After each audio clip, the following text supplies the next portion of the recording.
it's Angela Calansis from Angela K, Brain Injury Support, Education and Awareness. Haven't said that for a while, have I? I am doing a quick little video today on a couple of tips that I actually have had to start using again because with so much happening in my world between the personal stuff and working on Angela K and then working on our other little secret project that everybody I'm sure has the gist of what we're doing.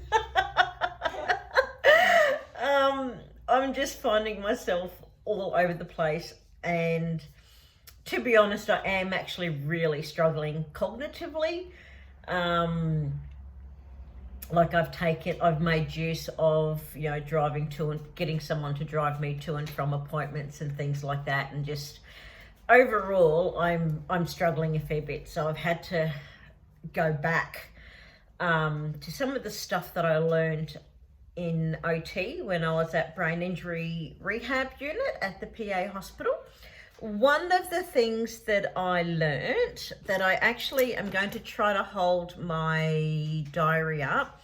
Now, I used this in particular in the early stages because I was at home on my own a lot, and like my ex was away for months at a time, and it was just me being a single mum with a broken brain trying to just get through it.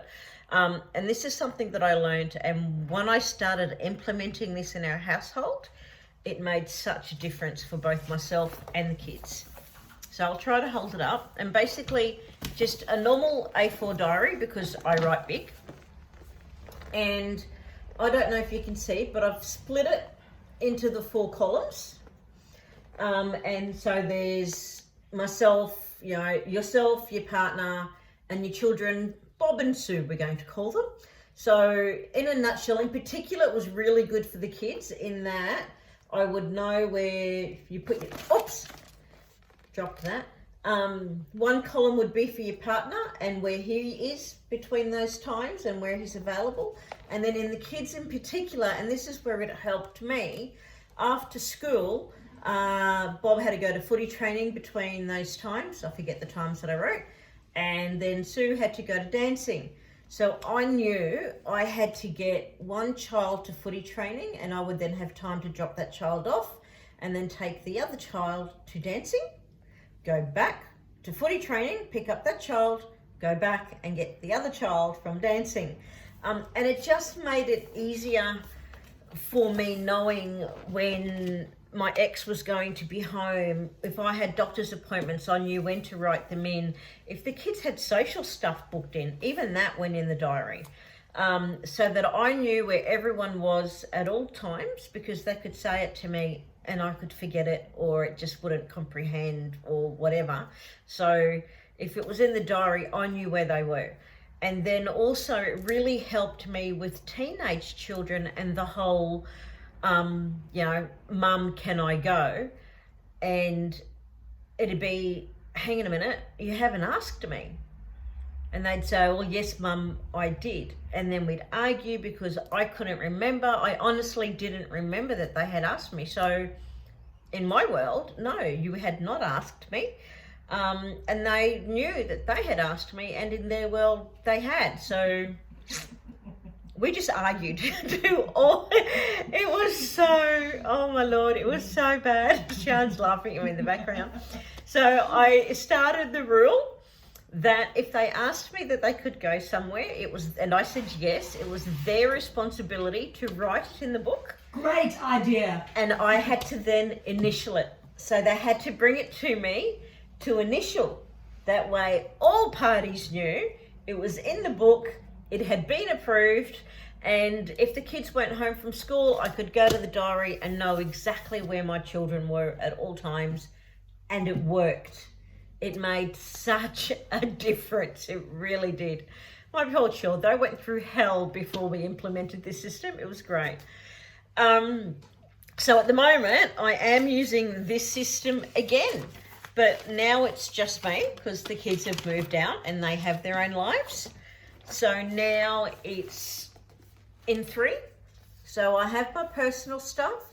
So I put in the things that I'm doing personally, and like doctor's appointments, I've allocated time for rest, things like that. And then I know that after rest, from this time to that time, Sian's going to be with me and we're going to work on Angela K stuff.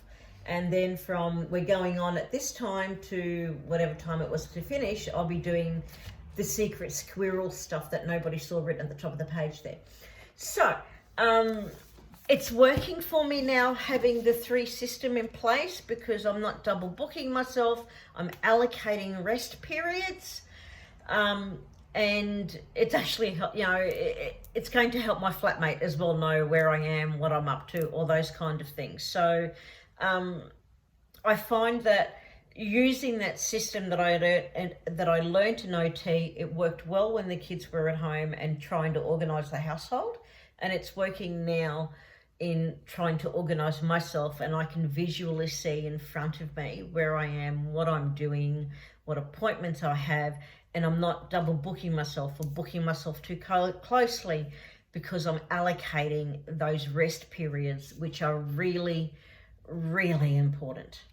So that's one handy hint, break up your diary. That's what it's called. My other handy hint, I don't have photos up yet, but when I actually do it over the weekend, I'll put the photos up and you can all laugh at me. Again, I am forgetting things.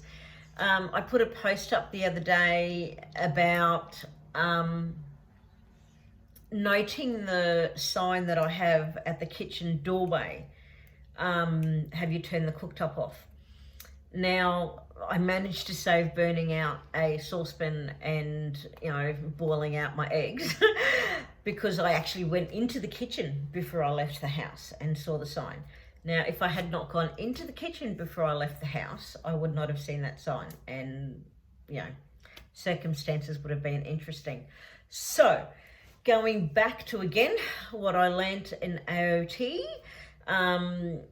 Post-it notes are going up on the wall, or signs are going to go up on the wall, basically right next to the front door.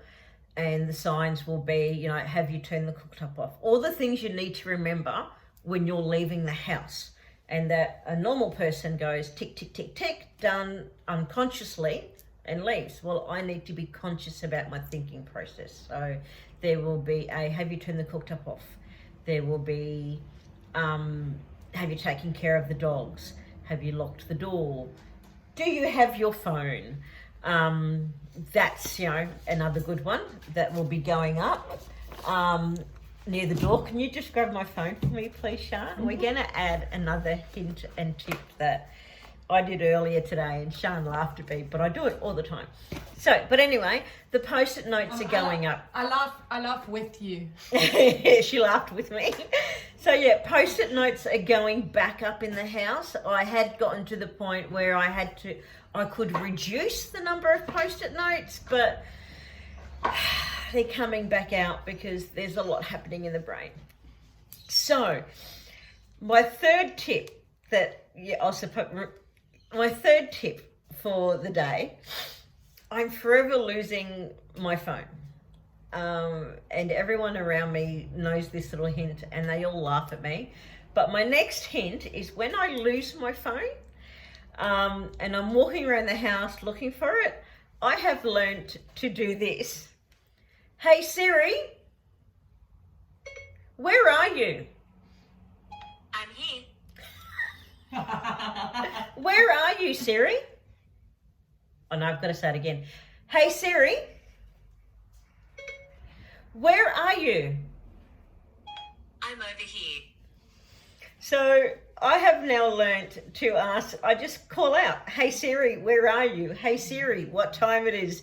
Hey Siri, what colour is the sky? Whatever question I want, and she answers me. So I can go looking around the house to where she is. But the key to this is keep the hearing aid in so you can hear Siri. But there you go. She's still here. So there's my columnising your diary. Post-it notes wherever you need them in the house, be it the kitchen, at the front door. I also have post-it notes on each cupboard door in the kitchen to tell me what's behind each cupboard door. And when you lose your phone around the house, ask Siri. Siri knows everything. So she tells me. So there you go. Handy hints for the day. Thank you very much for listening.